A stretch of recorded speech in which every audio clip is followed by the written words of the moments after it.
No oli sitten toinen paikka tuossa Sokouksen toinen kerros, semmoinen ravintola, sanottiin Hehtaarihokiksi ja siellä sitten istui paljon näitä homomiehiä, mutta siihen tarvitsi sen kootinimet. Piti antaa toisille naisten nimet, että pystyi puhumaan siellä toisille ja toisista. Että se onnistui hyvin, liiankin hyvin, että ne kukka ajattelivat, että nuo hurmurithan kyllä kaataa joka naisen. Kootinimellä puhuttiin. Oli Liisa kertoa kai ja Perttaa, mikä vain usein nimi annettiin ensimmäisen etukirjaimen mukaan, niin minä en päässyt piireihin, mä olin niin ujo ja nuori vielä, että eihän ne itselle tullut sanomaankaan, en mä tiedä, olisiko takana kulkenut Eli tavallaan, että silloin kun oltiin julkisella paikalla, niin piti sitten naisista puhua. Joo, semmoinen naisen nimellä kootattiin paikka anonyymiksi siellä. Okei. Oliko se toimi hyvin. Oliko sitä pitkän aikaa, että tavallaan, että jatkuuko tämmöinen naisnimien käyttö vielä pitkälle sen?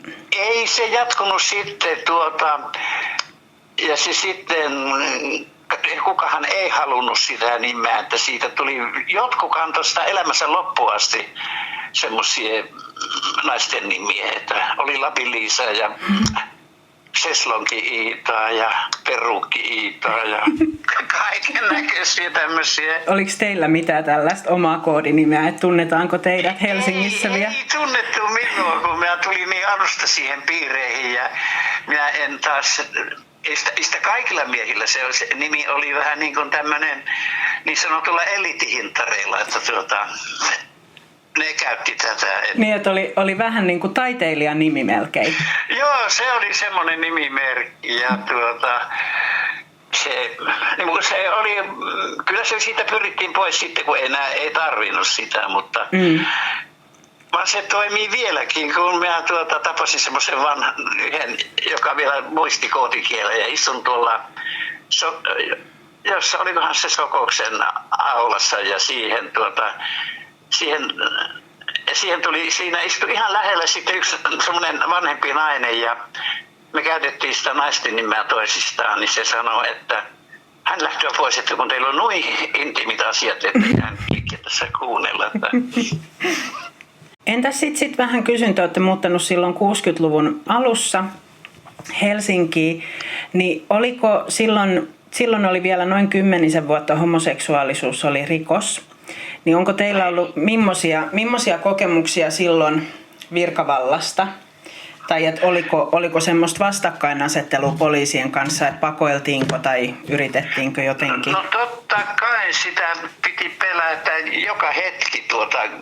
Sehän, kun se oli kriminalisoitu, niin rikollinenhan sinä olit. Kyllä sen piti pystyä salaamaan joka hetki.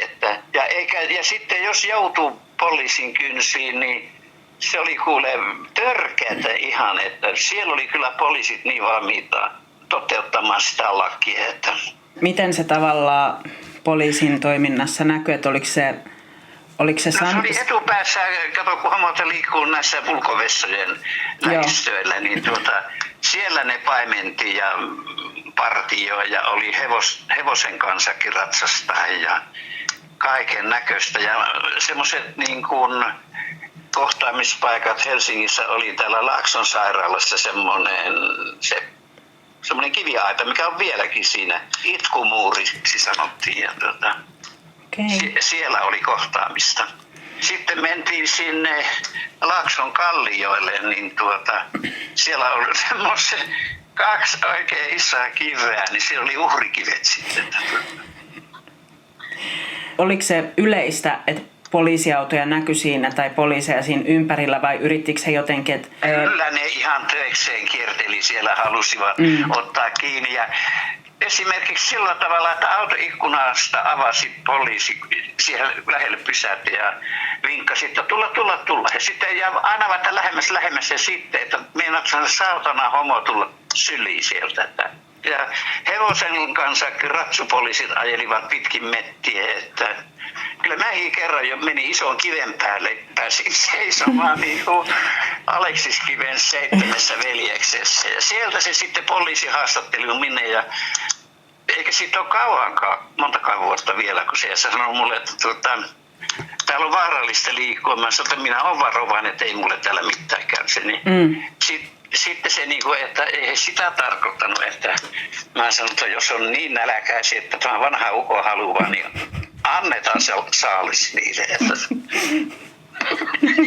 Mä kiven päältä uskallin haastatella niitä. Millaista tavallaan se sitten oli, että jos poliisi olisi esimerkiksi saanut sieltä kiinni, olisiko ne vienyt putkaan tai että olisiko On ne vienyt putkaan ja no jos laki määräsi, niin silloinhan se oli oltava. Että kyllä mitä ne muuten olisi pelännyt niitä sitten, kun saihan ne sakkojakin, onhan ne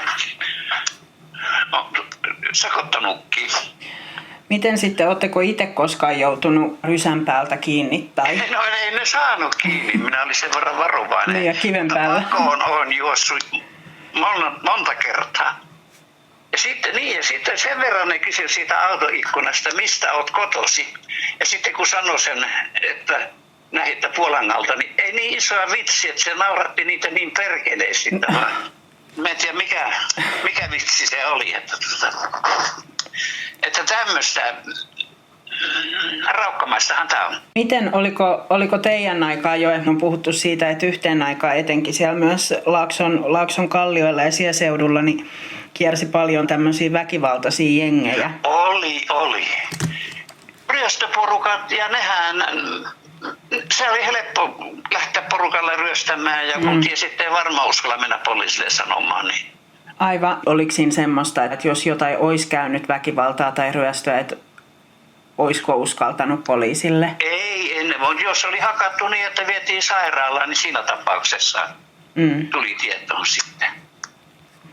Ja onhan niitä yhdenkin ja kaksikin, mä tiedän, että ne on hakattu niin, että ne ei toitunut siitä koskaan, siis ryöstöjengit hakannut.